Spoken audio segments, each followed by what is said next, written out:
Hello YouTube, welcome to another Doomsday Prepper video from Colorado Prepper.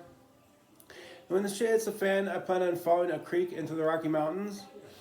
And there's a road by the creek in case the situation should become impassable. So water is not going to be an issue. Food and shelter will be. This video concerns only food and what I plan on eating in the field. And there's two classes of food that's only available in spring and summer. That's some plants, and it's also insects. As far as insects is concerned, in the spring and summer, there's black ants. I've had them before. They're not bad. They taste like chemicals. But in order to eat black ants, you just pluck them live from a pile of black ants and just eat them live. It's very difficult to collect a large portion of them to kill them first. That's why I don't recommend eating any fire ants or red ants or anything. You can't eat them live because they'll sting you to death, and it's very difficult to gather a large portion enough to kill and cook. So just don't mess around with any fire ants. There's also grasshoppers and crickets. They're best roasted or boiled. They're available only in spring and summer. As far as plants are concerned, there's some plants only available in spring and summer. One is dandelions. In the spring and summer, they're very, very plentiful. You can find them everywhere, and you can eat the flower, you can eat the leaf, the green. I've had dandelion flowers and greens boiled, and they taste very good. They taste like spinach. They're very, very plentiful in the spring and summer months. Also, crab apples. Crab apple trees are found here and there. They're very, very good. You can just collect a bunch and eat them raw. No cooking required to eat crab apples. No, there's some foods. That covers all the foods I think that are available only in spring and summer. There's some foods that are found year-round. One is cattail roots. Cattail roots can be eaten raw, and their leaves can be eaten, but they should be cooked. But it's a little bit more digestible, I think, if you cook the cattail roots. So if at all possible, boil the cattail roots. And reed roots can be eaten if boiled. Cattails and reeds are both plants that grow in shallow water. Pine tree sap can be chewed like gum. Other conifers as well. The sap can be chewed like gum. I do believe there's some sugars in there too. In the wintertime also, fish can be speared or angled. This is my spear I made from a ash branch. This spear can spear fish, or fish can be caught with a fishing kit as well. Or this can be used to run down a duck, goose, or a rabbit and spear it and pin it down and eat it. It can also be used to pin down the head of a snake, and you stomp on the head with your heel. You pin down the head of the snake with this, and just stomp it in the head with your heel. And you'll have snake for dinner. Very, very good.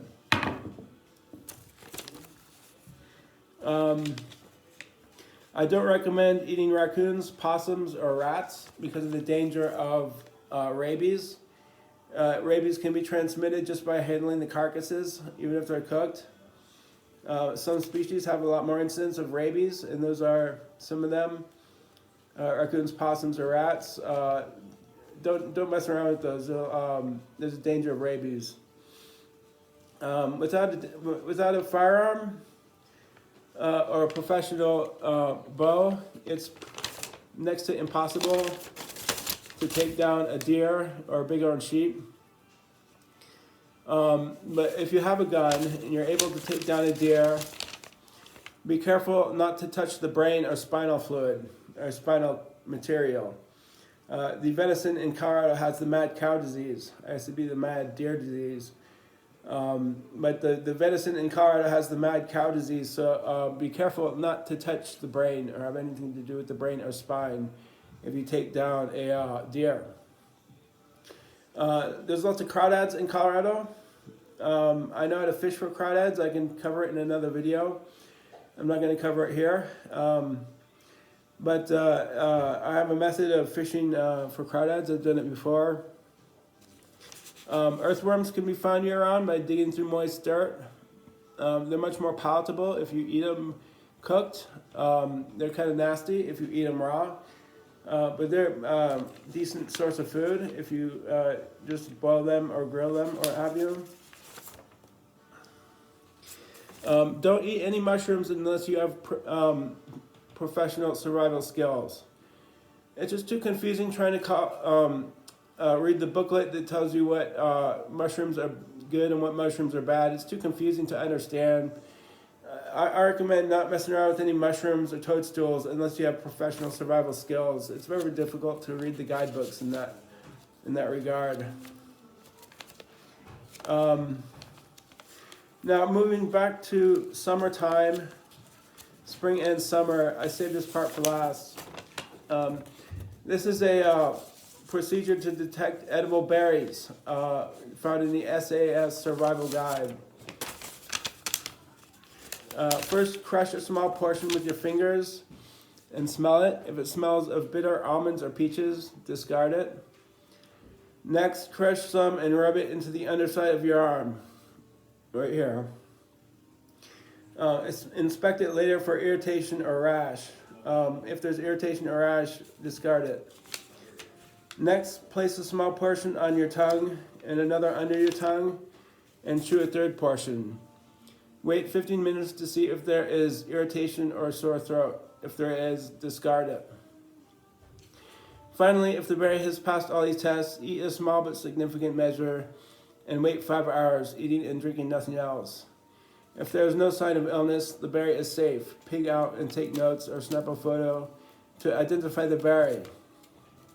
Red berries are the only color that should not be tested to begin with. Do not have a six-pack of abs.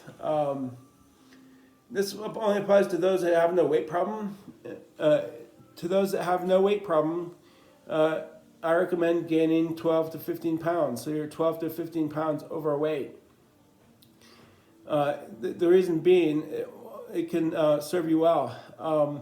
This only applies if you have no weight problem. If you have a weight problem, obviously you don't want to gain any weight. You want to lose some weight. But if you're not overweight, really at all, I recommend getting 12 to 15 pounds overweight.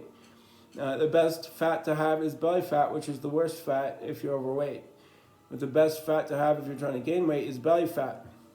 And it does two things. It'll insulate you from the cold, and as well, you'll be able to live on it. It will be a source of energy, a source of fuel for you to live on for some time. And you'll be able to go longer than those 3 weeks without food. So again, this only applies for you if you have no weight problem. Obviously, you don't want to gain weight if you do. But I recommend getting 12 to 15 pounds overweight. Now you'll need some sort of gathering sack, whether for crawdads or dandelions or cattail roots or fish or what have you. You'll need some kind of gathering sack. This is full of plastic bags. This is full of plastic bags. Must be about 10 in there. And this is an empty pillowcase. I can use those things to gather up food, to gather up crawdads, things like that. In any case, that about wraps it up. I've only researched my own region. There's different sorts of plants and animals in yours. I didn't cover the devil. I didn't cover the desert. I didn't cover the swamp. I didn't cover the Pacific Northwest, and you'll have your own flora and fauna in the region where you live. So I recommend you research the environment you're in to do your own research and see what you can find there. Most of it applies to me won't apply to you. Most of what applies to you won't apply to me. So research your own area and find out what you have to eat there. In any case, I hope you enjoyed my video. Peace out.